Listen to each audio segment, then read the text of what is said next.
Welcome to part 2 of The Rise and Fall of Billy Carson. In part 1, we exposed Billy Carson's bizarre beliefs about aliens, gods, UFOs, and the history of mankind itself. For years, Billy had been doing everything he could to undermine Christianity through his research and public claims. Up to this point, no one had seriously challenged him. But that changed when a relatively unknown Christian apologist named Wesley Huff stepped up with a bold claim. He had debated Billy Carson, and even more surprisingly, Billy was trying to hide the video. After a long wait, the footage was finally released, and what happened next was unforgettable. Let's see the debate. Before I show you the video, I want to give a huge shout out to Mark Menard, the host of the Elevating Beyond podcast. He's the owner of the original footage, and it is only because of his selflessness and hard work that this debate ever got to see the light of day, even at very great personal cost to himself. So again, a big thank you to Mark for releasing this footage. The following conversation involves Billy Carson and Wes Huff, and it was hosted by Billy's longtime friend and neighbor, Mark, who I just mentioned. To date, this is the first and only occasion where Billy Carson has ever been fact-checked in real time by a Christian who disagrees with him. On the PBD podcast, Billy claimed that he was willing to put his work and research up against anyone. As we watch this debate, please note that there are several technical difficulties and interruptions, but the content that remains is nothing short of amazing. Let's see what happens when Billy Carson comes face to face with an actual Bible scholar. To begin, Billy presents his evidence that Jesus was never crucified. If you want to, go first, Billy, as to how you came about the findings where it seems that Jesus was not crucified. Sure. Or that's not accurate. Sure. And in my videos, and if you listen to the podcast, the statement is according to the Sinai Bible. Okay. According to the Sinai Bible, Jesus wasn't crucified in that Bible. That Bible predates the King James Version of the Bible.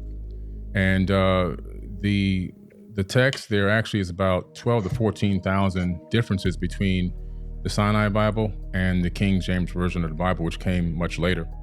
So according to the document that Billy calls the Sinai Bible, Jesus was never crucified. He also notes that this document predates the King James Version of the Bible by a significant margin. Therefore, this casts doubt on the idea that Jesus was ever on the cross.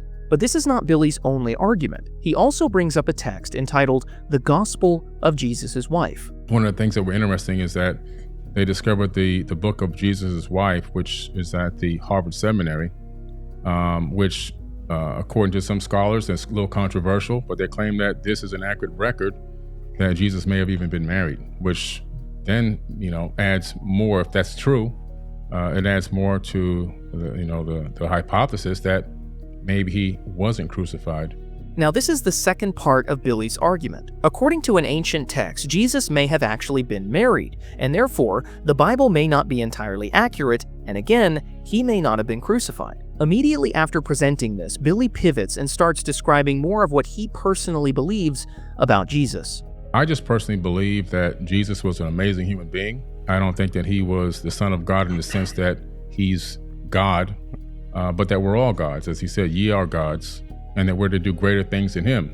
And I just personally believe that the return of the Christ is the return of the Christ consciousness. So Carson now says that Jesus was a great human being with some good teaching, but he was not God.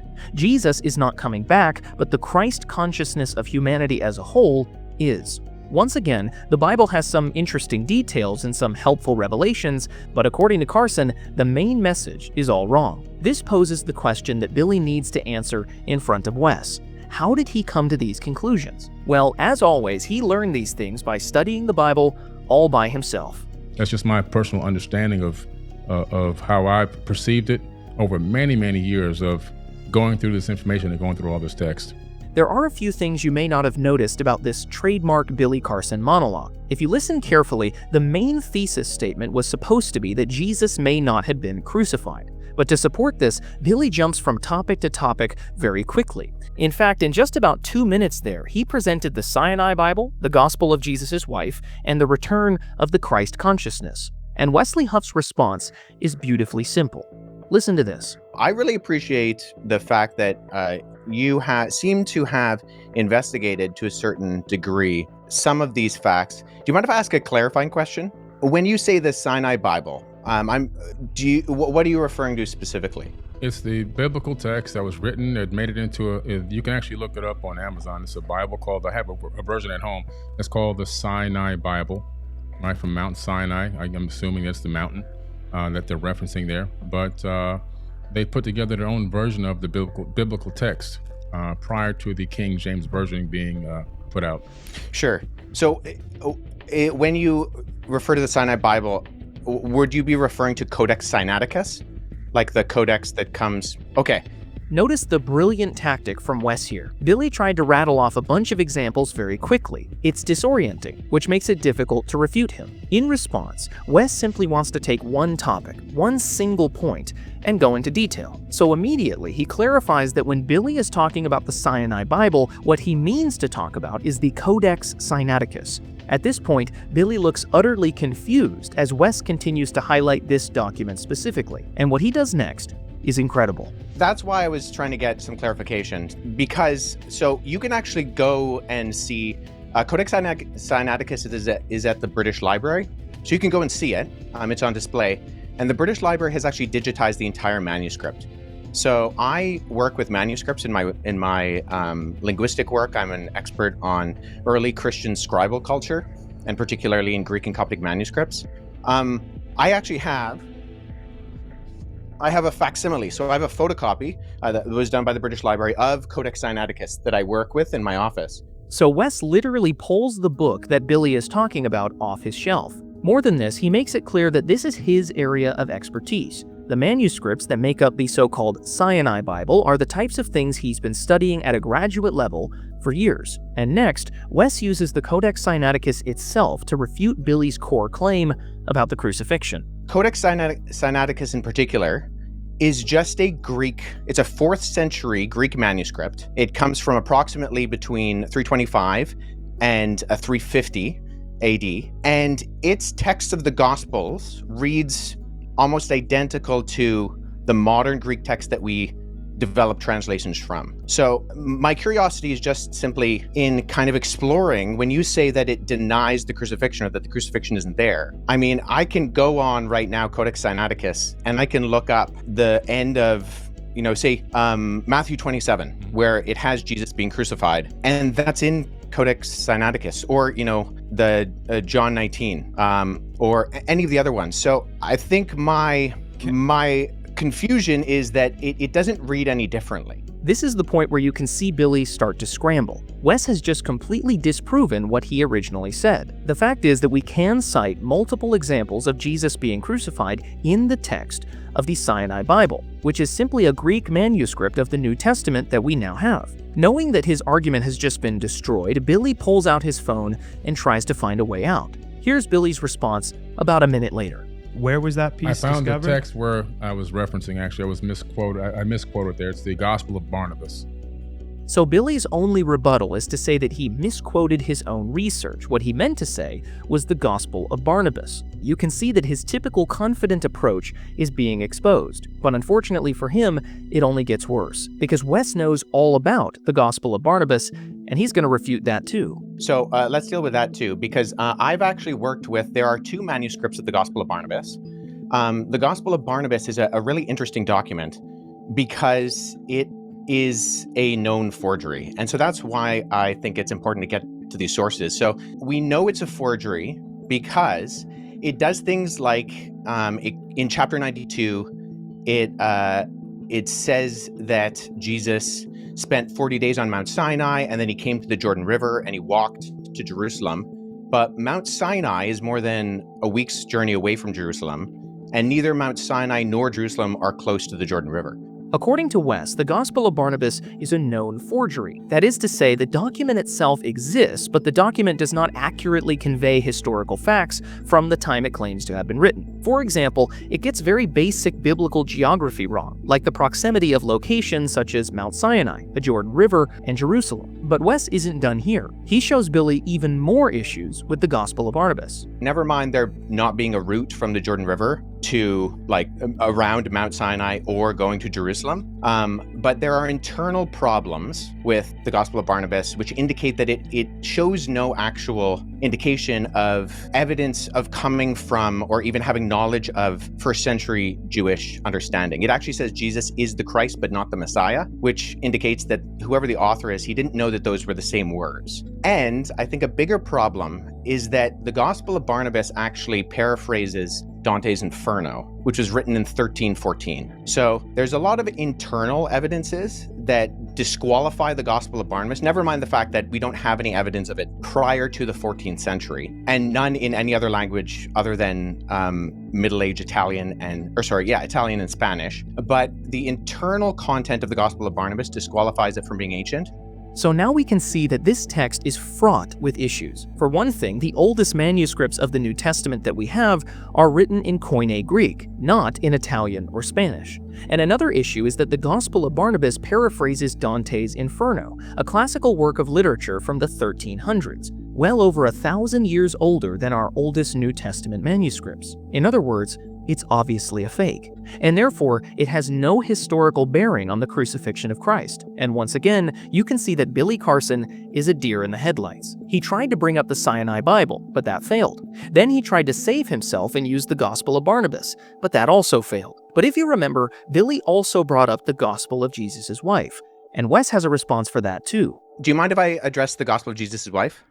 Sure, go ahead. What was her name? Yeah, I'm like trying to write notes like I know what I'm doing, but I'm just curious. So the Gospel of Jesus' wife doesn't actually mention. So oftentimes what happens is that the text of the Gospel of Jesus' wife is kind of paralleled with the Gospel of Philip, which mentions that that Jesus would kiss Mary Magdalene on the mouth. And so those are kind of used in parallel to kind of for this argument that Jesus was married. So the Gospel of Jesus' wife. The first thing we see in Wes's takedown of the Gospel of Jesus' wife is that he actually has a much better grasp of Billy's argument than Billy does. And instead of hiding this information, Wes decides to strengthen Billy's argument by adding the Gospel of Philip to it as well. Yet even after strengthening the argument, Wes is still able to tear it down with ease. So the Gospel of Jesus' wife is in the Harvard Library. However, the reason we know it's also not legitimate is because even though the manuscript, the papyrus that it's on, was carbon dated to the 4th century, the text was actually copied from a PDF version of the Gospel of Thomas known as Grandin's Interlinear. And there was a mistake in the Coptic text of Grandin's Interlinear that was copied into the Gospel of Jesus' wife. So we know that this is not a legitimate document, even though the papyrus is ancient, and that Karen King, who kind of vouched for it and she lost a lot of credibility, unfortunately, for her, and she's admitted that it's a fake as well. So the Gospel of Jesus' wife is written on an ancient piece of papyrus. However, the writing on the document is a modern forgery. How do we know this? Well, because there's a PDF Coptic text that contains a textual mistake, and that textual mistake was accidentally copied into the Gospel of Jesus' wife. Obviously, an ancient scribe would not have had access to a PDF file. And more than this, Wes also notes that even the main scholar who originally vouched for the document, Karen King of Harvard, later admitted that it was a fake. This is extremely damning evidence. And just to review, Wes has now utterly dismantled not one, not two, but all three of the sources that Billy used to prove that Jesus was not crucified. Here's what Billy says in response. I don't know anybody in the field of papyrology, paleography, historiography, who actually refers to these documents as being legitimate. That's fair enough. I can respect that. So let's go into the Old Testament a little bit. Did you notice the bait and switch here? Billy literally had no rebuttal. There was absolutely nothing that he could say, as he had exhausted all of his options. So he simply says, fair enough, and then immediately changes the subject to the Old Testament. Let's listen to what Billy says on that topic. Predominantly, from my research, I discovered that a lot of information from the Enuma Elish and the 7 tablets of creation is a lot of the, in Genesis, a lot of the creation story that comes into Genesis. Not all of it, but because obviously it's a smaller, Genesis is a much smaller version of a much bigger story. But it's literally almost word for word from the Enuma Elish and the Seven Tablets of Creation, the Epic of Atrahasis as well. Several other tablets as well, Code of Hammurabi and a few others have made it into that text. And so we tend to see this copying of ancient tablets, text, and scriptures, even some papyruses, into the biblical text. Here we can see Billy retreating. Specifically, he retreats into his favorite subject, the Sumerian and Babylonian tablets. His argument is essentially that many stories from these Mesopotamian texts have made it into the Christian Bible, and Billy describes why he believes this is a problem for Christianity. I think a lot of people are saying that this information was written in real time. A lot of people believe that. If you ask the average person, they really believe that. But a lot of this information is just copied from older tablets and texts from an earlier date. That's what I have found, that it's made it into the canonized Bible, but they never reference that they got it from any other ancient texts and tablets that have to do with a totally different civilization with totally different religious beliefs. So according to Billy, the Bible has essentially plagiarized the tablets that came before it, and it makes the Bible sort of a cheap copy of the ancient tablet story with some changes made. Notice that once again, Billy has resorted to his signature method of naming a ton of sources in a relatively short amount of time. He mentioned the Enuma Elish, the Epic of Atrahasis, the Sumerian Cylinder Scrolls, and the Code of Hammurabi. Billy has talked like this on every podcast he's done, and most people simply aren't going to call him out on it. But Wes Huff isn't going to let it slide. He simply picks one of Billy's examples and asks him to elaborate. Have you read the Enuma Elish? Yeah, I've done lectures. Do you mind? Sure. Do you mind summarizing the content of the creation account in the Enuma Elish for us? Sure.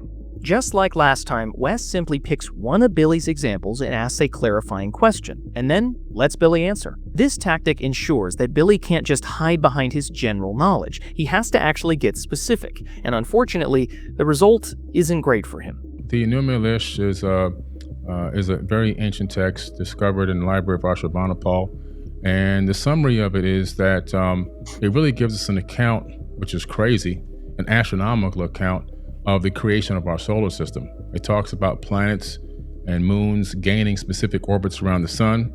It talks about a huge planet named Tiamat, 46 times larger than Earth. Earth didn't exist at the time that this, according to the author of this text, which is pretty interesting.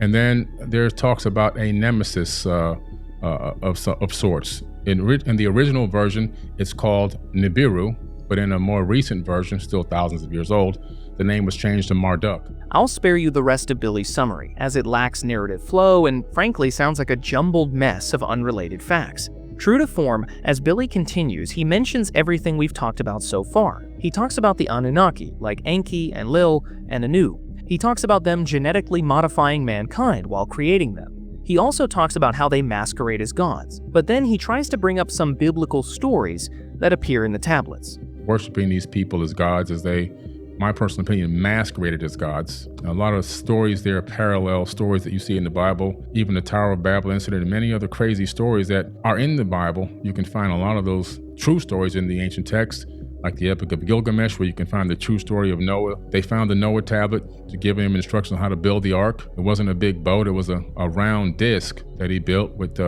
sections cut up on the inside like a pie.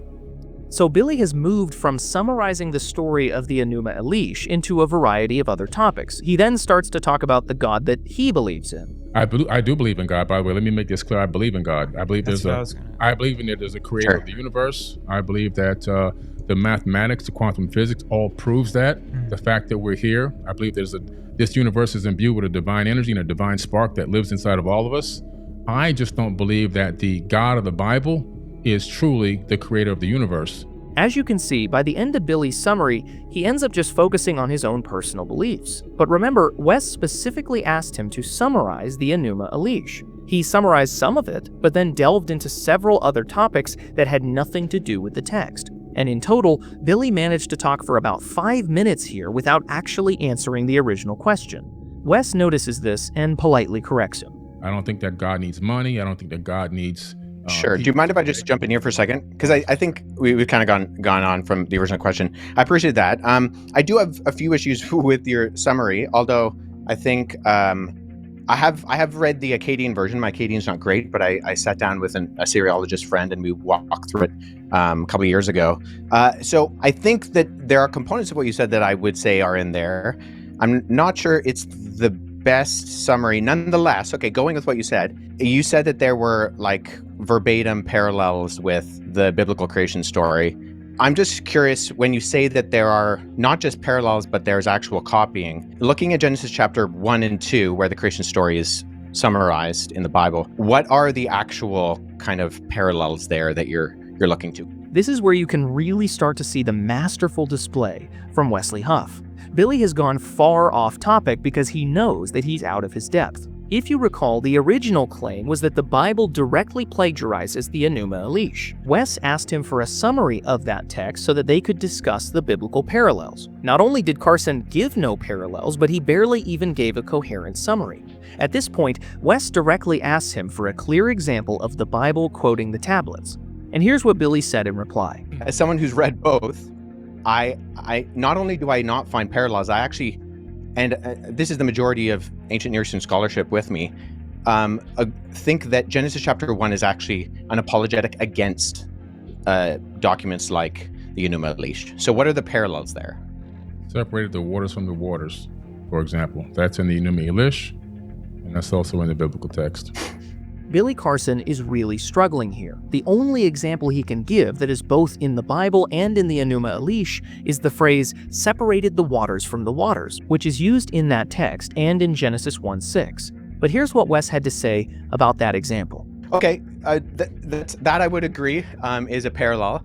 The only reason I highlight that is that if you're making this the argument, because if you brought it up, and I mean this with all due respect, there are superficial parallels, I would agree, the separation of the water, the concept of the earth being formless and void, that's also in the Enuma Elish. However, I think all the other details, it's the details that make the difference. Again, notice that Wes actually strengthens Billy's argument before he tears it down. He says that not only is there separation of the waters, but there's also the theme of the earth being formless and void. The problem is that, as Wes notes, the so-called parallels here are shallow at best. And in an attempt to defend himself, Billy interjects. It's the details that make the difference. And if we're looking at not the superficial crossovers, but the actual themes and concepts of what it's saying, you don't have a creation within 7 days. I'm not going to take the Enuma Elish and put it into the biblical text. There's certain words that they utilize that let me know that they copied it from that text. Like, for example, so what words? Separating the water from the waters, the void, the earth being void. That information is literally just copied over. So it tells you that somebody saw that and said, let me add it to this. Billy essentially reiterates his argument. The Bible talks about separating the waters. The Enuma Elish also talks about separating the waters. Therefore, the Bible clearly copied it from the Enuma Elish. But again, Wes responds to this claim. I'm just curious. It wasn't discovered prior to the Bible, but it dates back long before the Bible was ever written. Okay. Yeah, so let me just say this. So the reason why I say it's actually an apologetic against that is because the purpose of the Enuma Elish, which the Babylonians read every Babylonian New Year, was to point out the fact that the deities, and there's countless deities in the Babylonian pantheon, they actually come from the created order. So they're not outside of time and space. They actually come from the created order. And when they die in this battle, right, when Tiamat is defeated, the defeated gods become the earth and the sky and the plants and even you and me. And in that sense, the theme is that you don't actually have any purpose or end result, and you're not created in the image of God. In fact, in the ancient Babylonian system, only the kings were created in the image of God. Now, Wes is exactly right here. Yes, there are some surface-level similarities between the texts, but that doesn't mean that they are the same. The narrative of the Bible is obviously completely different from that of the Babylonian tablets. As Wes notes, in the tablets, humanity is created because the gods go to war in the cosmos and destroy each other. This is not found anywhere in the Genesis account. The Bible says that humanity is created intimately in the image of God, not that there's some cosmic accident. And in the next clip, Wes deals specifically with the water separation example that Billy gave. what we see that is counter to that is that even, sure, there's superficial, divided the waters. That's not a parallel as much as it's just a generality. I would say what we see within the biblical account is that God purposefully creates. There's only one God. He purposefully creates, and then he creates and it's good. And it continues to say it's good 7 times. And then at the end of chapter 1, just for, the thick people in the original audience, it says, and then it was very good. And then he creates humanity, not kings, but simply the humans that he creates in God's image. And they have purpose and meaning, and that instills them with this creation order. And that's not what we find in the Enuma Elish. In fact, we find the opposite in the Enuma Elish.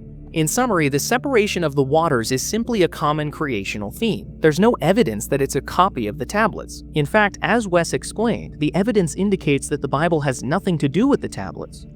I would say, just with all due respect, the parallels linguistically are not there. There might be superficial kind of concepts that are there, but they're so superficial that we can find them in everything. In the sense of, I'm in my office studio, you're in your office studio. That doesn't mean that that we're the same people or we're even in the same place. Does that make sense? Yeah, but I don't agree with that. I just see if I have all these texts out, there's a lot of different information that you can see. There's a lot of it's been copied word for word into the biblical text. Once again, Billy demonstrates that he's completely out of his depth. Wes can speak with authority on ancient languages and texts because, frankly, he's an expert in them. And all Billy can say in rebuttal is, I don't agree with you, but he can't actually explain why. All he can do is repeat the same tired arguments over and over. And Billy himself eventually sees this. That's why he intentionally changes the topic in the next clip. But what's the word for word? In your version of what you believe in, you keep saying that God's a he. Yep. And so where do you get that from? Throughout both the Hebrew Old Testament and the Greek New Testament, you have the masculine singular pronoun used for God. And why is God a man? Where's the evidence of this? Well, God isn't a man. See, within historical Christianity, we don't believe that God has a gender. However, the way that he has decided to reveal himself is through the masculine plural, and then ultimately by becoming a human in the person of Jesus Christ. At this point, it would be helpful to retrace our steps. Billy has tried to provide evidence indicating that Jesus wasn't crucified. He completely failed. He then tried to prove that the Bible copies the Sumerian tablets. That failed too. Now he wants to demonstrate that the way the Bible describes God is inaccurate. And Wes, once again, completely dismantles his argument. And even though he's already done more than enough to refute Billy's overall point, he continues. In fact, the fact that God creates humanity in his image and he creates them male and female, those are two aspects of the image of God. And so that's the completeness. So historical Christianity has never argued that God is gendered. Jesus is gendered in the sense that during the incarnation, he becomes a human man, but he's still fully man and fully God. But God is spirit. Ladies and gentlemen, this is what happens when you try to play word games with an expert on biblical languages. It doesn't go well. This kind of argumentation is usually Billy's bread and butter, and it may work well on Joe Rogan or Patrick Bet-David, but it's not going to work on someone like Wes Huff. First, he points out that Christians have never believed what Billy is saying, and therefore it's a straw man argument. And then Wes gives a solid and accurate summary of the Christian view so that Billy will stop misrepresenting it. What Billy does next is typical. He sees that he's losing, and so he changes the subject. But nobody's arguing that... What's that, sorry? That always blows my mind. God is the same all the time, right? He's always good. God is all the same all the time, right? Yeah, but we do see that in Scripture, God has revealed himself through the masculine plural. So Billy just tried to change the topic and talk about the character of God instead. Wes notices this and refuses to let it happen. He politely brings the topic right back to the word being used for God, and again he illustrates why Billy is wrong about that. Billy, desperately trying to recover, offers a slightly different argument this time. Do you actually believe that the majority of Christians really believe that God is not masculine, that God has both aspects? I mean, it's irrelevant what the majority of Christians believe. How many would tell you, that God's not a man? They've never been taught this. Well, I was taught it growing up. I was taught it in when I was a child, when I went to seminary, when I went to Bible college. I was taught it in graduate school.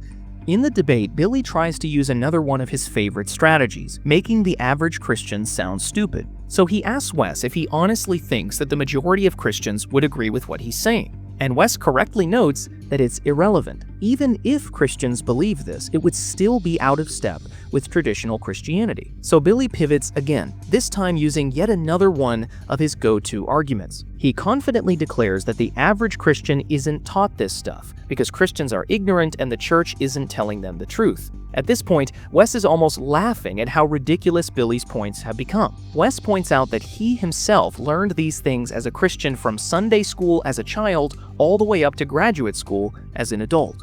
But wait just a minute here, shouldn't Billy Carson already know this? After all, he claims to have read all the seminary books. Let's review the tape. The disciples were illiterate men. If you went to seminary, you would know that. I've studied all the seminary texts.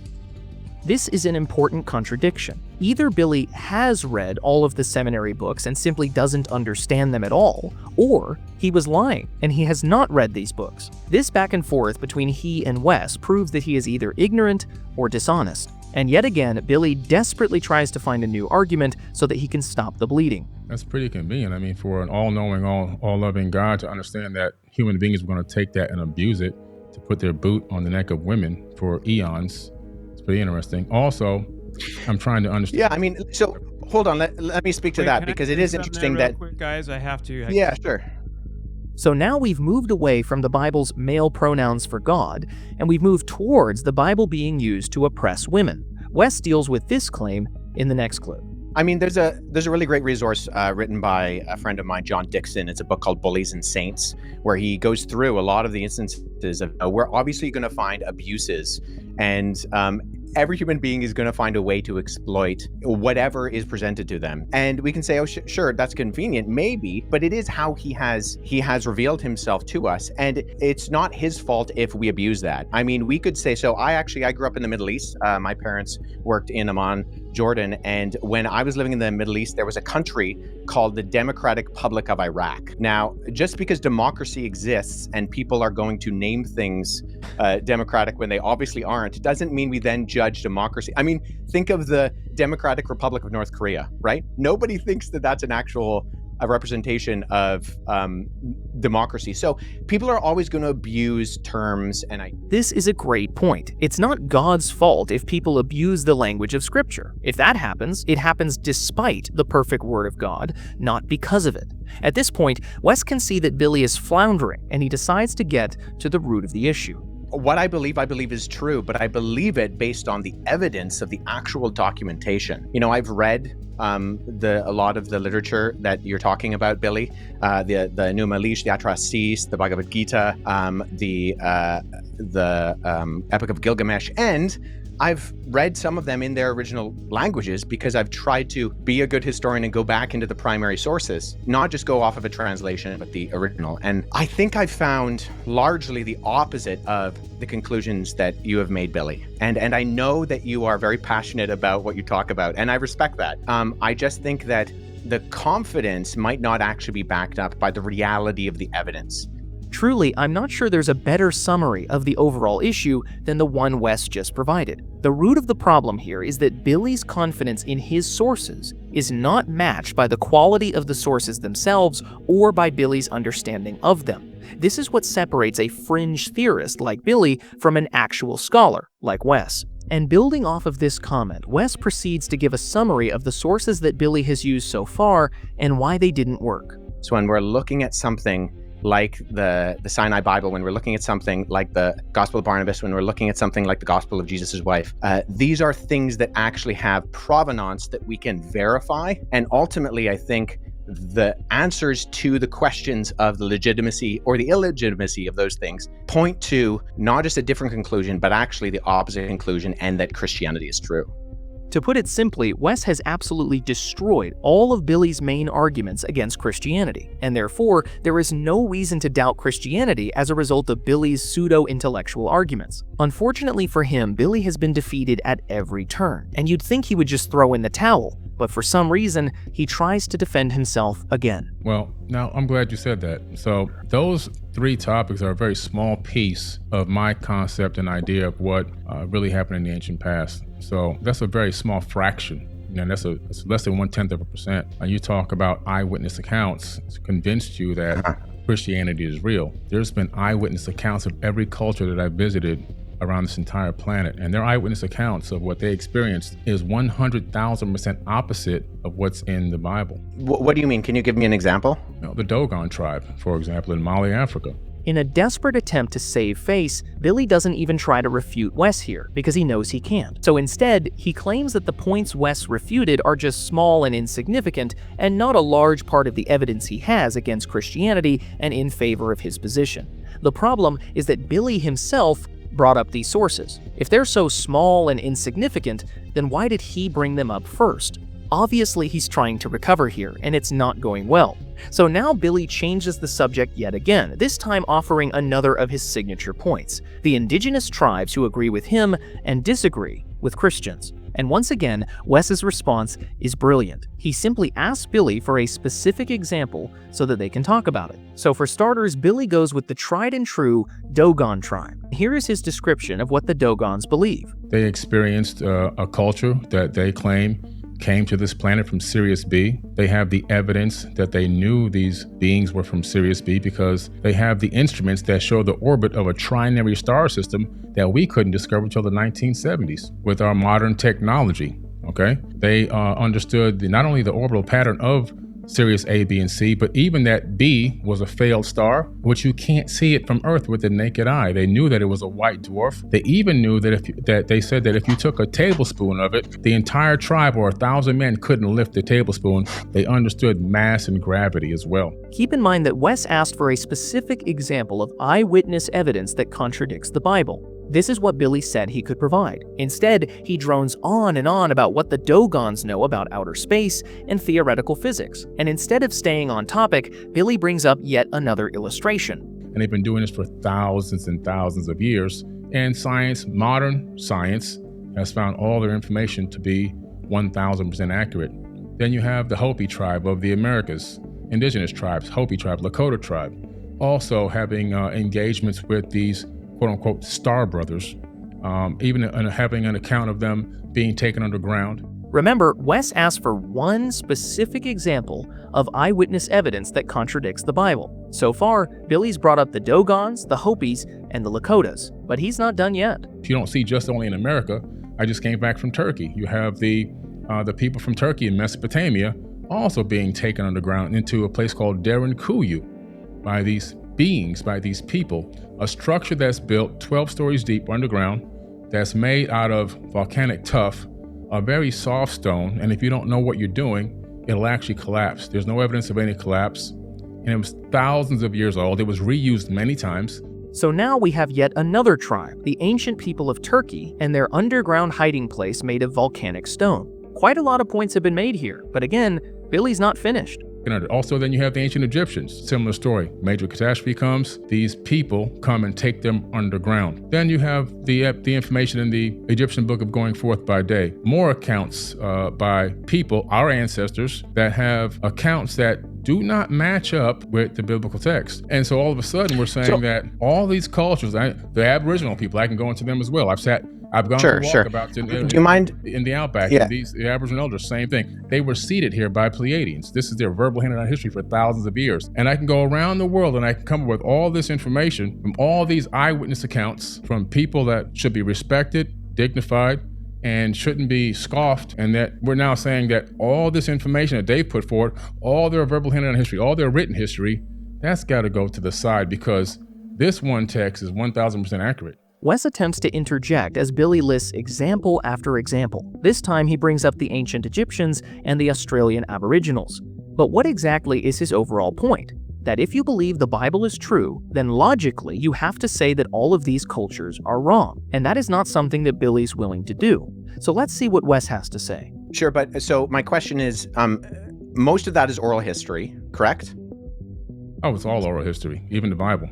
Okay, so when we're engaging with oral history, what methodologies are you using to confirm that the orality is accurate?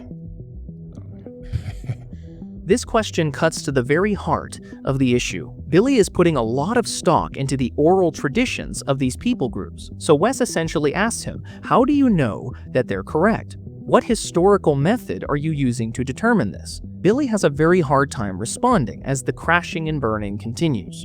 Well, first and foremost, some of these texts some of these cultures have written down information in caves. You've got cave paintings. The Dogon tribe actually have not only written down. Sure. No, I don't disagree with that. The question is one of historic.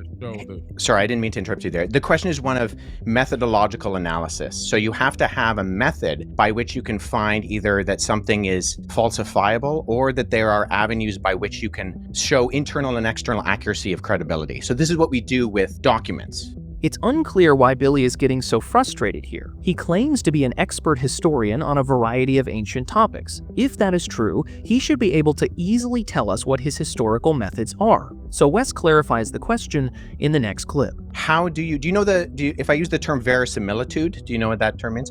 No, but I could tell you this. Tell me how the Dogon tribe saw Sirius B, knew the orbit of Sirius B, a trinary star system, accurately, and can show you the orbit with a special tool that they made that was given to them by these people. How do they know the shapes, the sizes, the colors, and the orbital pattern of all these planets in our solar system and other star alignments that they would use to have something called the Ziki and planet and their own harvesting and planting and so forth and so on? That's not enough evidence. Once again, Billy utterly fails to understand the assignment. Wes is asking how Billy can verify the historical claims of the Dogon tribe. Billy responds by asking Wes how he can explain the advanced knowledge that the Dogon tribe has of the solar system. But this is not the original issue. Billy is supposed to be proving that the oral history of these tribes disproves the Bible, but he has not shown that at all. Wes explains why in the next clip. Yeah, I'm not aware of that particular case. And even, I would grant that, the ancient people are far more technological advanced than we give themselves credit for. Just because they're ancient doesn't mean they're stupid. I am well aware, as someone who has done both investigation of the past and done archaeological analysis, that is a reality. My question is simply, okay, you have these stories, or you have these accounts, you're referring to them as eyewitness testimony. How are you going about verifying that as that? So Huff makes a great point here. Nowhere does the Bible say that non-Christians or ancient peoples cannot have an advanced knowledge of the cosmos. In fact, in Matthew chapter 2, it records that the wise men, or magi of the east, found the baby Jesus by following a star. Clearly, these men had advanced knowledge of the constellations, as many ancient peoples did. But this does not disprove the Bible at all. There's no doubt that ancient people were far more advanced than most modern people think. But there is simply no reason that Christians cannot affirm this too. So once again, Wes tries to return to the original point. What historical method is Billy using to verify the oral history of these tribes? Again, if Billy is the expert that he claims to be, and if he is willing to put his work and research against anyone, as he himself claims, then this should not be a hard assignment. But at this point, Billy starts to get annoyed in the debate. The only reason I ask, Billy, is because I've listened to a fair amount of your content, and I'm unaware of the methods that you use to try to discern between what is an accurate source historiographically and an inaccurate source historiographically. So it is clear that Billy cannot describe his historical methods, and the only sources he has used in this debate have been utterly disproven. Despite this, he still tries to defend himself. So I'm going off of what we've already talked about. So you've said you explore the text. I don't deny that. But the evidence, by going off of what you have put forward in terms of the actual documentary evidence, is not just less than convincing in my respect. And I mean this with respect, because I think you have done a lot of research. You've traveled to these places. I have too. Like, this is what I do as my career. But I'm not really getting indication, because in history, we go to the primary sources in their primary languages. And when Mark asked, okay, why do you deny the crucifixion? The sources you used were not primary. Okay, we're still talking and they over and over again. There's so much more we can talk about here. We're wasting a lot of time. There's so much more. That's this amount. Do you guys There's so much more stuff to talk about. This clip is a good summary of the entire conversation. Billy tries to make an argument, then Wes completely refutes it, then Billy makes an excuse as he tries to change the subject, and the cycle continues. This time, Billy tries to prove that the God of the Bible is evil. But the point that I'm making here is, when you start to really analyze what these angels are doing, and you start to analyze how many people are dying in the biblical text, you start to say, well, how many people did Satan actually kill? And when you start doing the tally on the numbers, God's doing most of the killing in the Bible. It's not the devil that's doing all the killing. And God says in Isaiah, I created the good and I created the evil. Do what I say, the Lord. So he's saying that he's doing the good and the evil, is what he's saying. Yeah. My personal opinion on this whole thing, I just let me get this out because we keep going over the same rhetoric over and over again. Here we have more of the same tired points being made. God killed a bunch of people, and Satan didn't kill anyone. So God is bad, and Satan is good. Yet again, he continues listing off examples to keep Wes from pinpointing one of them and refuting it. There's a lot of misinformation in the Bible. There's a lot of false information that's copied from ancient text. And if you go by that text, all of a sudden you end up with 400 years of slavery. You end up with abuse. You end up with divide and conquer tactics that separate people. You have people that want to go on the papal inquisitions and torture and kill and murder over 80 million people. You have the American Holocaust, 111 million indigenous natives slayed. You have all this going on because of this text, which is set up so contradictory throughout its path across time. You get into the New Testament, slavery is still being condoned in the New Testament. Was it? Honor thy slaves, master, as you would honor God or Jesus, it says. Slavery, the Inquisition, colonization. These are just a few of the cases that Billy brings to the table. But Wes continues to use the same strategy that he has throughout the whole conversation. If it's not broken, there's no need to fix it. He simply takes Billy's incoherent list of illustrations and picks one of them. Then he will calmly and politely refute it right in front of Billy, who of course has no answers. This time, Wes chooses to focus on the example of slavery.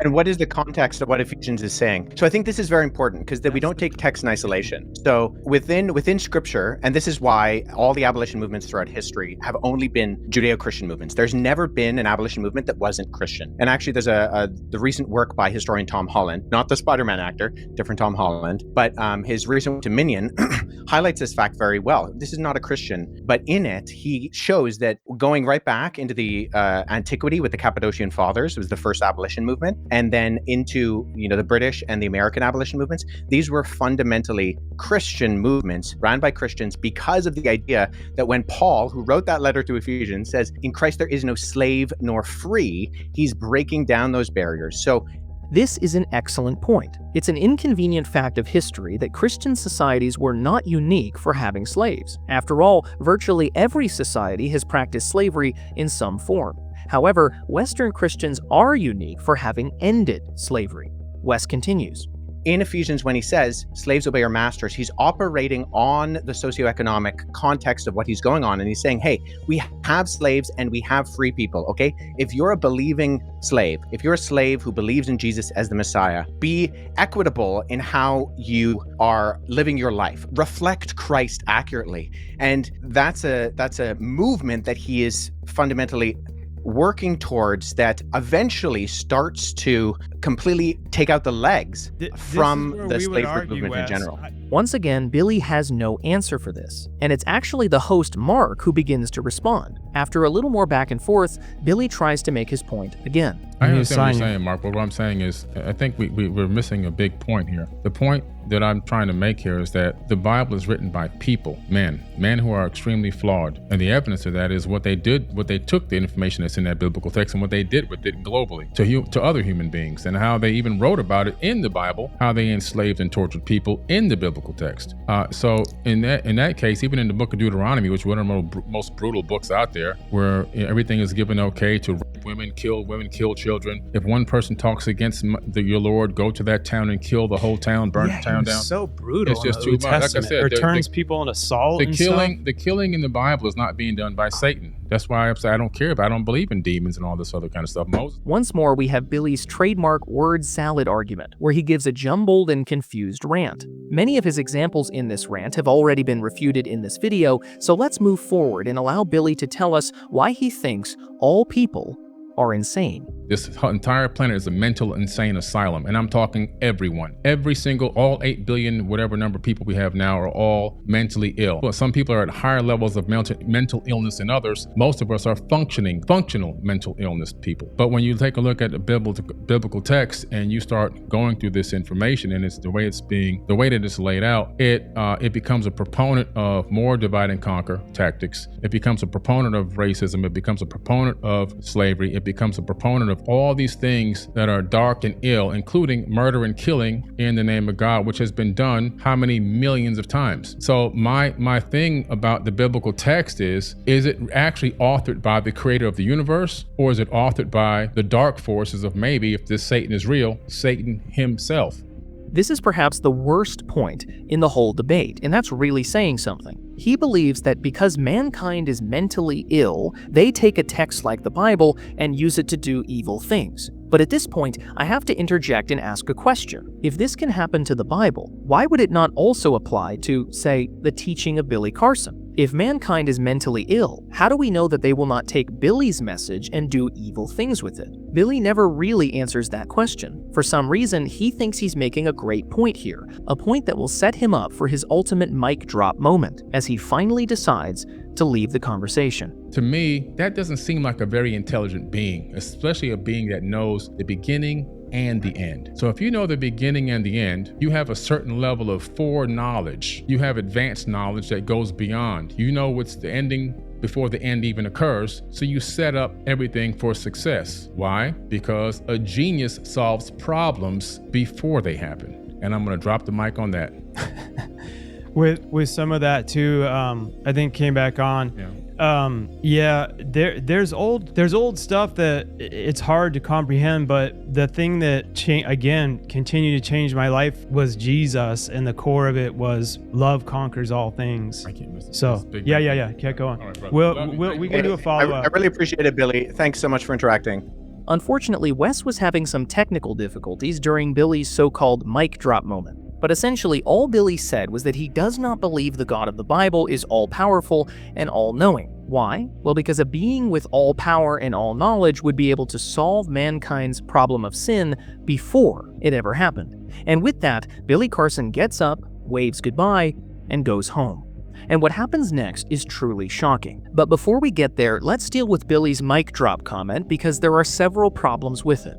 First, the assumption that a true God would not allow any evil is just that, an assumption. It's just Billy Carson's opinion. There is no obvious reason why an all-powerful and all-knowing God could not allow evil to happen in order to show his glory and accomplish his ultimate mission. Second, Billy's worldview has the exact same problem. He too believes in an ultimate creator being, or at least some frequency, and this frequency too has allowed all sorts of evil to take place. So using Billy's own logic, that would mean that his own religion is also false.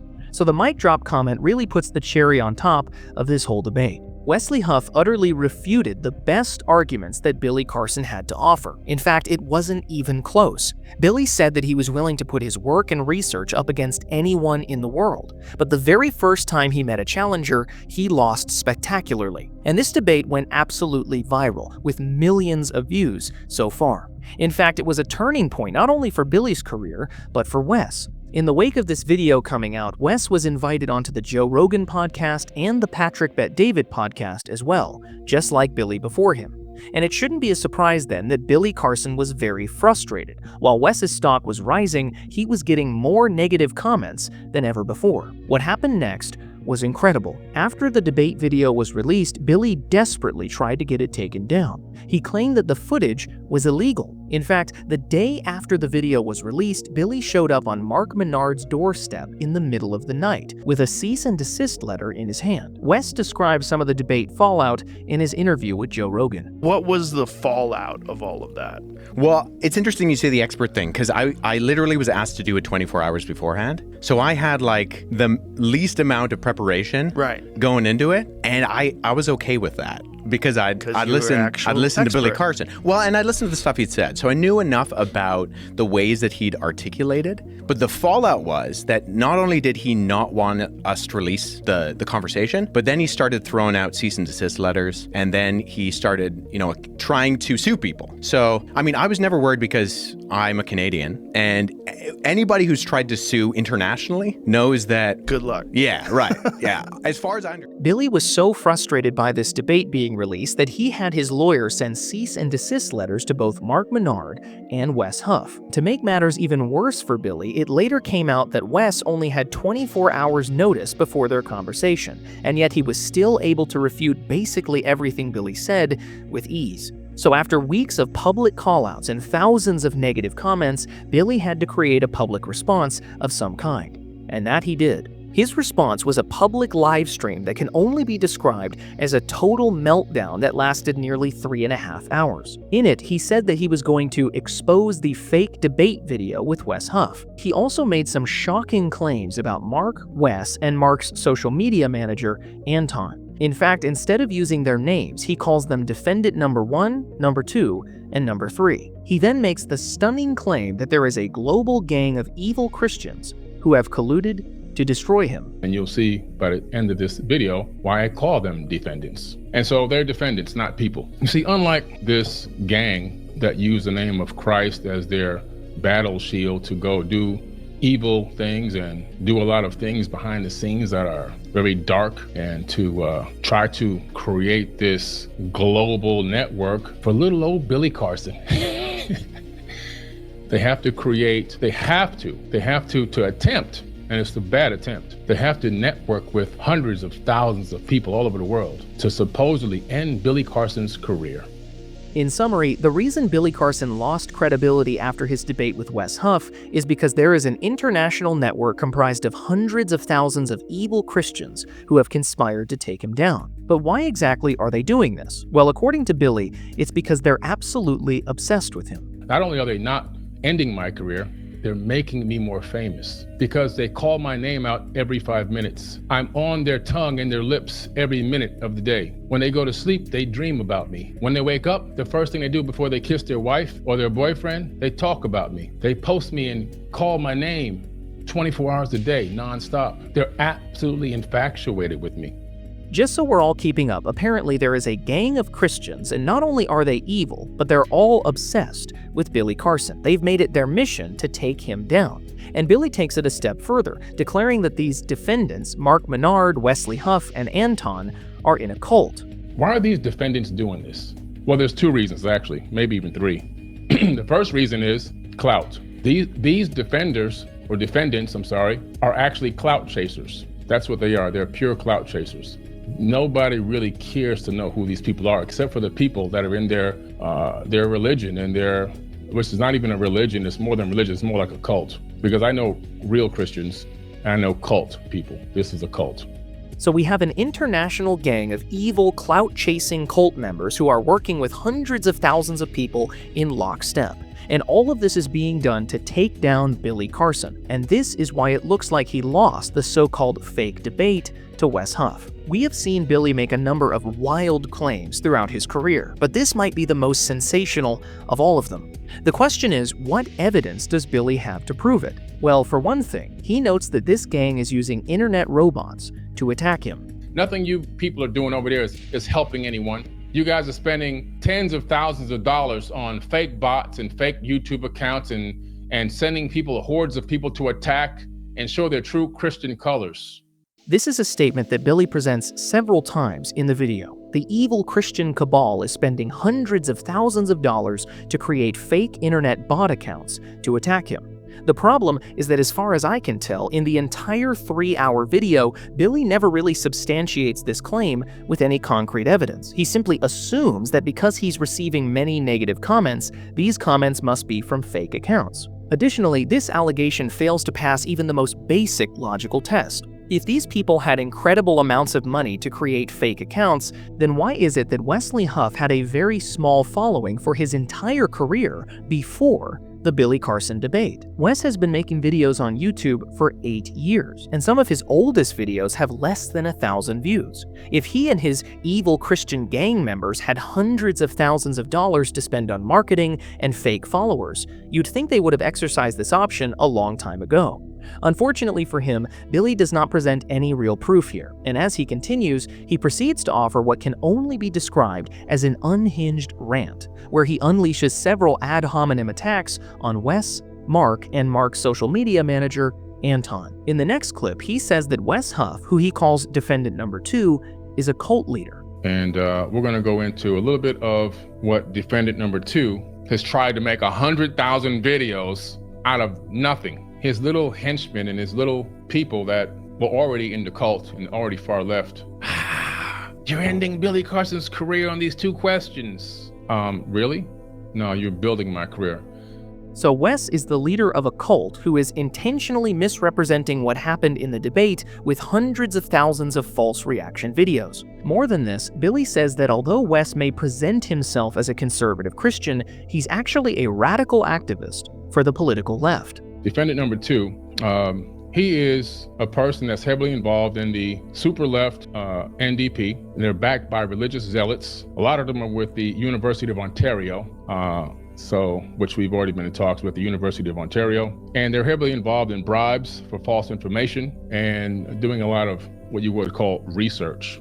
So on top of being a highly effective cult leader, Wes Huff is a far-left activist with ties to the University of Ontario, which also has connections with taking bribes. There are several problems with this theory, and thankfully, Wes Huff himself responds to it on the PBD podcast. Billy actually, in his response video, said that I was part of the NDP, which is the New Democratic Party in Canada, which is a left-leaning party.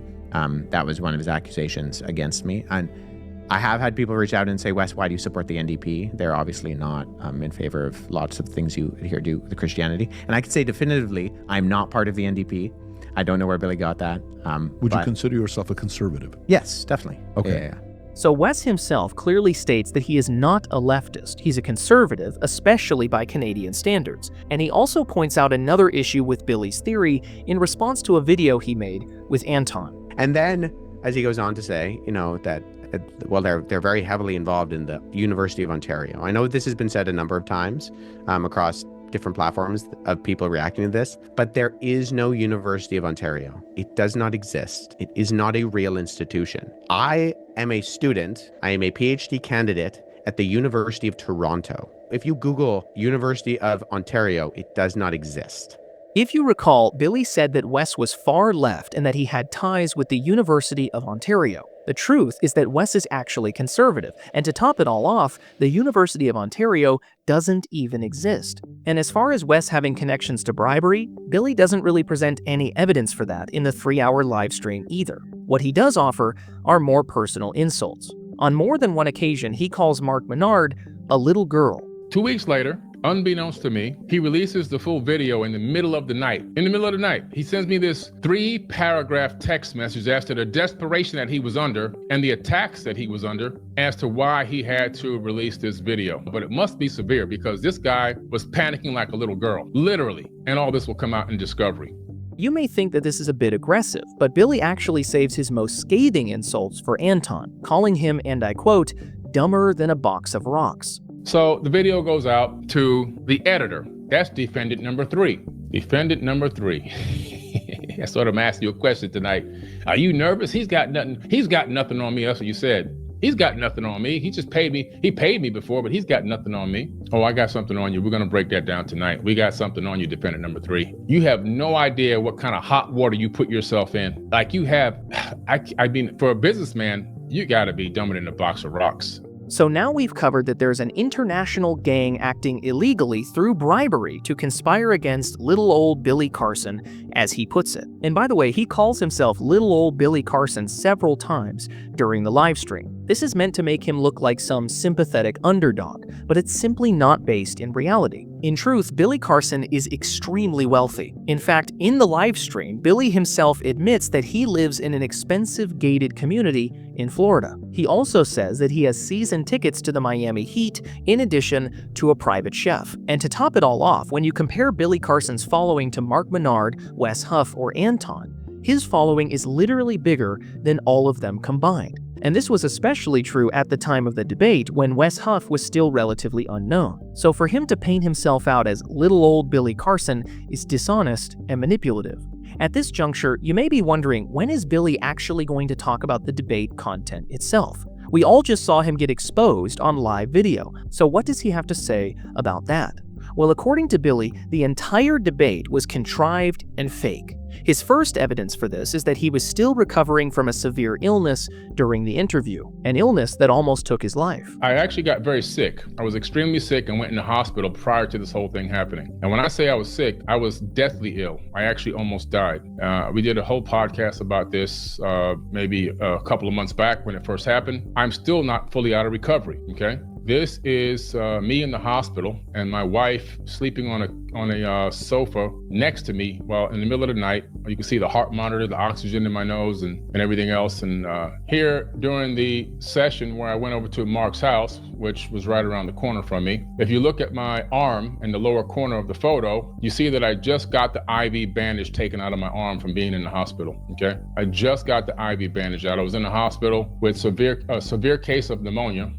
So according to Billy, the reason he performed so poorly is because he was sick. And just to be clear, this actually seems to be true. Billy did have horrible pneumonia for which he was hospitalized for an extended period of time. But Billy then takes it a step further, suggesting that the whole debate was intentionally designed to ambush him. I can just literally walk around the corner and go in his house. So that's what I did. My wife was extremely unhappy that I told her I was going to go over there. I said, I'll just be like 30 minutes or so. It won't be a big deal. He just wants to have a conversation. We're going to talk about some things. He got somebody else coming on. I really thought it was just going to be like a casual conversation about our perspectives on reality and our perspectives on religion versus spirituality. I really didn't know it was going to be any kind of a debate.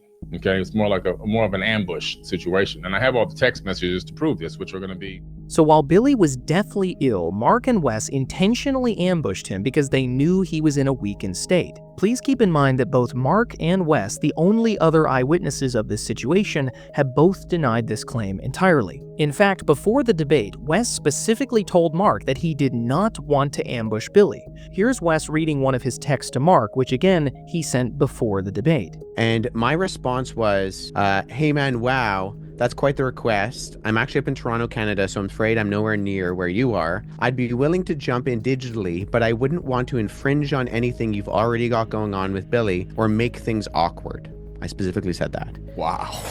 And then in the phone conversation, I said, Mark, I am fine with doing this as long as Billy doesn't think I'm trapping him. I don't want Billy to think I'm ambushing him. I used the words trap and ambush, and I said that to Mark.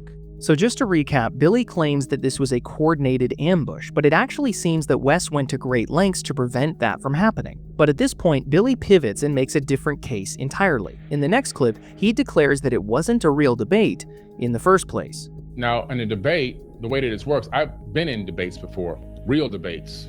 Okay, like from school, the debate club. I understand what a real debate actually is because I've actually been in actual real debates. There's a moderator, a person that moderates. The moderator, him or herself, does not interfere with the conversation. They don't interfere, you see? They don't commandeer the conversation. And the moderator is there to allow both parties to actually get a chance to talk and get their point across. But that's not what happened. What happened was, as we opened this up, the moderator asked the first question, not the defendant number two, okay? Now, that's interesting. So I go, okay, this is from the jump. I'm like, well, that's kind of strange. If this is a debate, then it's supposed to be a little bit more organized. I said, well, maybe he doesn't have the etiquette of knowing debates like I do because I've been in real debates and so whatever. I didn't think of nothing of it at that exact moment. Billy says that the whole thing was a fake debate because it obviously lacked the structure that a formal academic debate would have. Therefore, anyone who says Billy Carson lost a debate to Wes Huff is lying because that's not what took place. This whole perspective basically boils down to semantics. Yet again, Billy is playing his famous word games. The word debate can refer to a formal academic interaction, but it can also refer to an informal disagreement. If I said that myself and my roommate got into a debate about who should replace the filter in the coffee maker, most people would know what I mean. No one would think that we sat down with a moderator in front of an audience and gave 10-minute opening statements along with a 30-minute bout of cross-examination. This perspective from Billy simply does not prove anything. He lost an informal debate and got exposed for his fraudulent views on Christianity. Now, the one point we have not dealt with yet is that Billy was sick. And frankly, there's really no reason to refute that claim because I believe him. But here's the deal. If that's true, and Billy was simply sick during his conversation with Wes, there's an easy way to see if that was the reason for him losing the debate. By the time this live stream was being recorded, Billy had weeks to recover and a chance to buff up on his research too. So as we watch this video, let's see if he can use this opportunity to refute any of the arguments that Wes made in the debate. In the next clip, Billy continues his rant, this time claiming that Wes would not let him talk. So the first thing he asked me is about the gospel of Jesus' wife, okay? I think that was the first thing. It might have been the second thing, but it might have been the first thing. Either that or the Sinai Bible question. And I'm like, okay, whatever. So I give my answer about the gospel of Jesus' wife, to what I knew about it. Not even a deep answer, just a very surface answer. I'm just like, whatever, man. I'm just surviving at this moment. And then the gentleman, defendant number 2, he comes back with all this rhetoric about it's a known fake and it's this and that and everything else and it's no good and it doesn't exist and blah, blah, blah, blah, blah, or it's fake or whatever he's talking about. I'm like, okay, well, let me get my rebuttal in on this fakeness. But I never got a chance to get my rebuttal in because I had something very important to say about that, which I'm going to talk about tonight, about the gospel of Jesus' wife. So according to Billy, he offered up the gospel of Jesus' wife, and then Wes refuted it. Then Billy wanted to put in a rebuttal of his own, but was unable to do so because Wes and Mark didn't let him. But this is patently false, and anyone who watched the video knows it. If you rewind the tape, you will see that the first portion of the conversation had Billy talking about the Sinai Bible and the gospel of Jesus' wife. Then Wes refutes the Sinai Bible, so Billy says he actually meant the gospel of Barnabas. Then Wes discredited the gospel of Barnabas too. From there, Wes circled back and refuted the gospel of Jesus' wife just for good measure, since that was one of the first documents that Billy mentioned. And here was Billy's response when Wes had finished speaking. Let's review the tape. I don't know anybody in the field of papyrology, paleography, historiography, who actually refers to these documents as being legitimate. That's fair enough. I can respect that. So let's go into the Old Testament a little bit. So as you can see, Wes was fully finished speaking and clearly gave the floor to Billy. At this point, Billy could have easily talked about the gospel of Jesus' wife, but he intentionally chose not to. Instead, he changed the subject to the Old Testament and goes on to talk for another 2 minutes while Wes listened. So the idea that Billy tried to present an incredible rebuttal to Wes's point, but he simply couldn't do it, is false, and the clip proves that beyond a doubt. But despite this video evidence, Billy claims that Wes used several underhanded strategies to cut him off all throughout the debate. I wanted to talk on that video, but never got a chance to say anything. And then what they did was, they're pretty slick. So every time I had something really important to say or a deep question to ask, defendant number 2 video would just magically disconnect. Boop, he's off again. Oh man, he's off again. I don't know what happened. The first time it happened, I was like, that's strange, because it didn't happen when he was talking, and his video was very clear and crisp, like almost 4K. Then he gets back into the live feed, to the whatever app they were using. I'm not sure what kind of app it was. He's back on, he's dialed back in. Now I'm trying to ask my question. I'm getting overridden with other text, other words from defendant number 1. He's overriding what I'm trying to say, everything I've got to ask. He's talking over me. I'm the person that's there supposed to be in this debate. I can't even get a word in.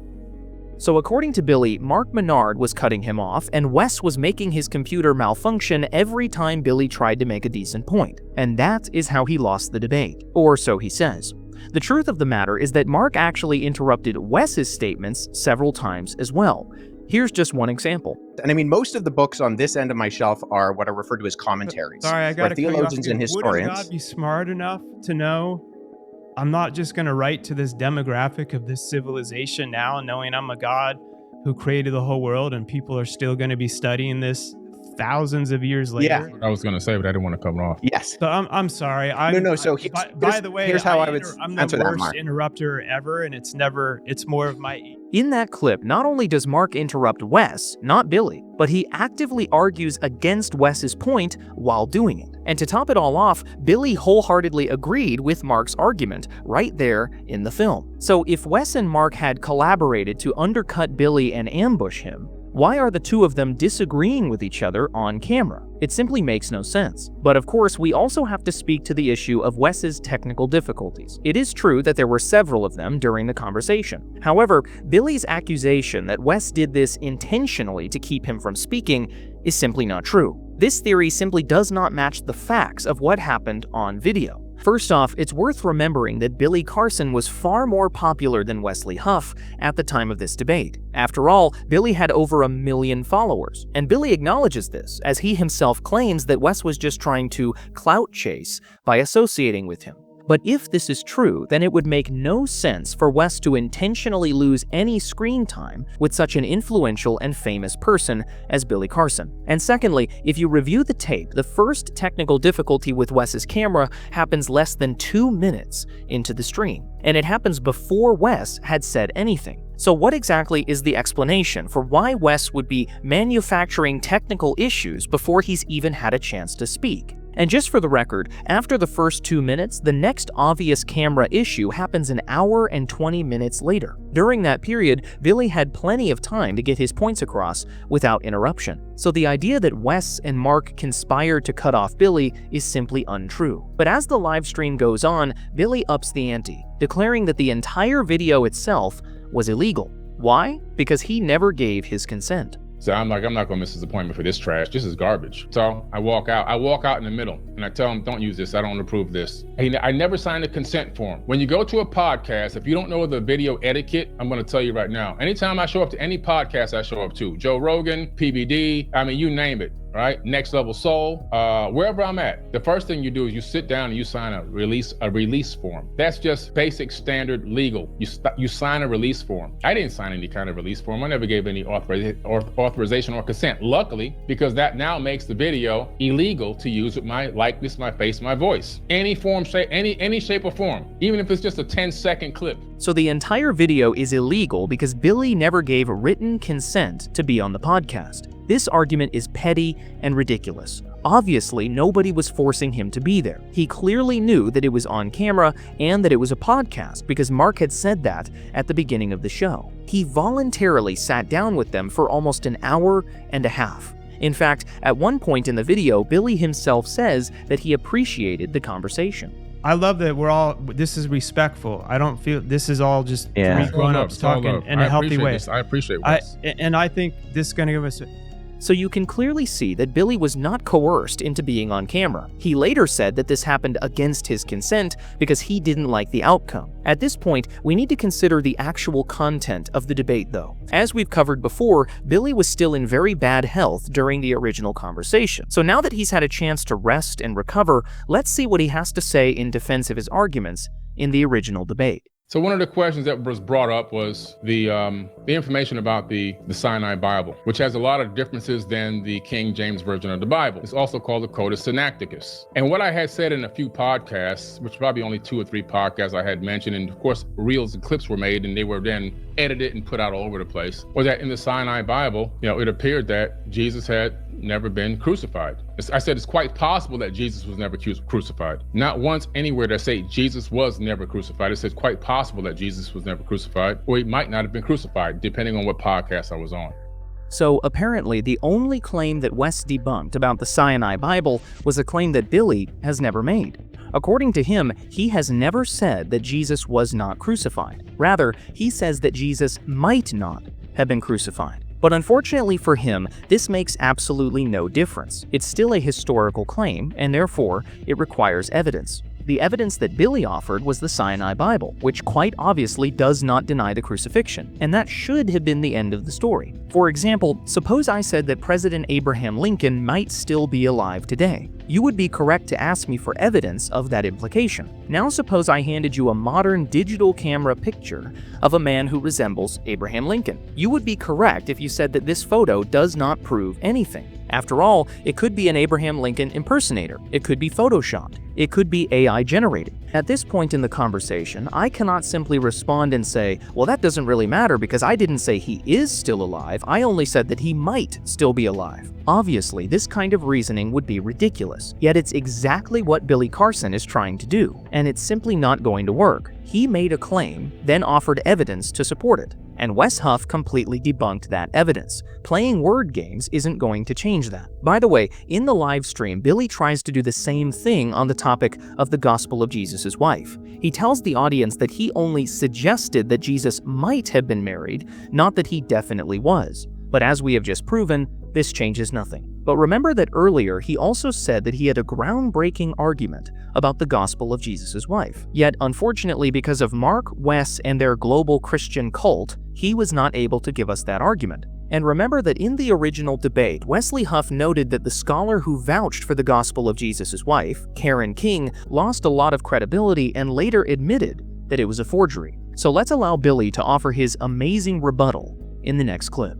Is it possible Karen King was explicitly pressured into stating that the gospel of Jesus' wife was likely a forgery? It's possible to consider factors that may have influenced her acknowledgement of the fragment's questionable authenticity. Scholars, especially those in high-profile positions, can face significant academic, institutional, and public scrutiny, which might feel like pressure, and it could put pressure on them to some degree. In the direction of forgery could also stem from her commitment to scholarly rigor rather than external coercion. So I'm also saying, hey, maybe she wasn't coerced, or maybe she was.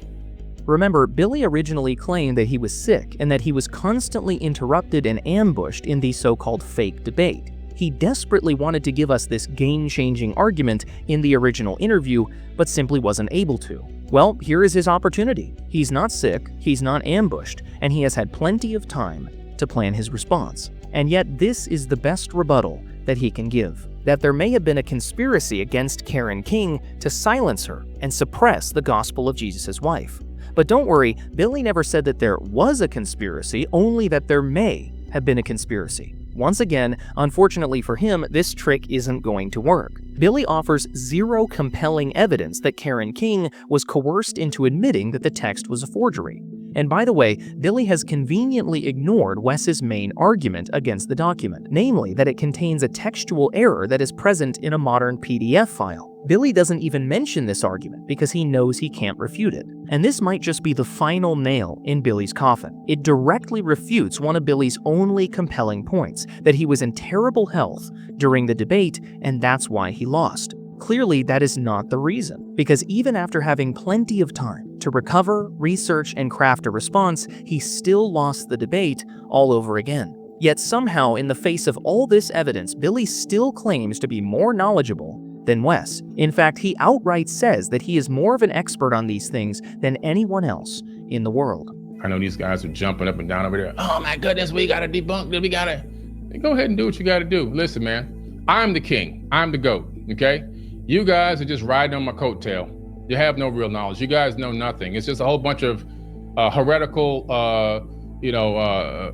talk for looking for clout chasing and a whole bunch of stuff you guys are doing there, just trying to make it look attractive, but it's really just a bunch of trash.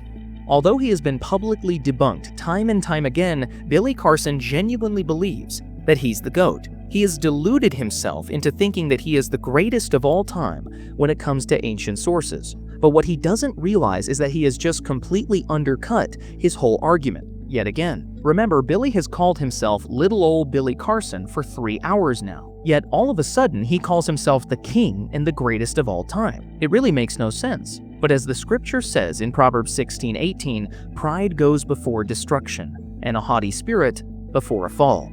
And in the wake of this live stream, we saw Billy's fall in real time. Just a short while after its release, Billy took down the live stream and issued a public apology. He then filmed an entire podcast with Dr. Daniel Amen, a celebrity mental health expert, to review the trauma that he had experienced during this whole ordeal.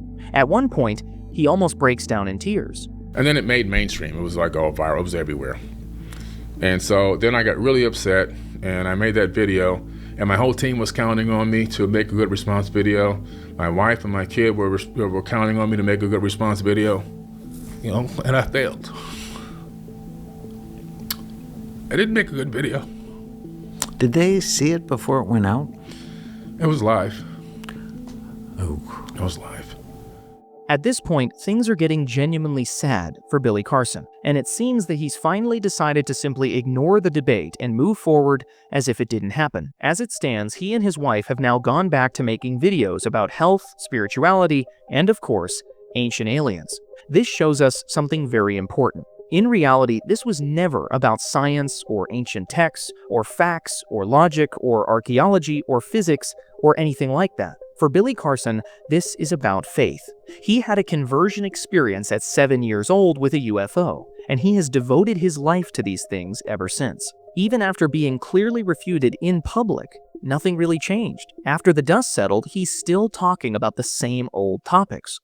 So what can we learn from the rise and fall of Billy Carson? Well, quite a few things actually. First, we can see that it's easy to appear confident in your position, but this is not the same thing as being correct. As Proverbs 18:17 says, in a lawsuit, the first to speak seems right until someone comes forward and cross-examines. Billy Carson's evidence can look extremely compelling, but it can rarely hold up against even the most simple scrutiny. Second, we can see that Billy's worldview is really nothing new. As Ecclesiastes 1:9 says, there is nothing new under the sun. This applies also to Billy's worldview. He essentially believes Gnosticism, that the God of the Bible is bad, and that humanity can only be enlightened once they understand the secret knowledge that has been kept from us.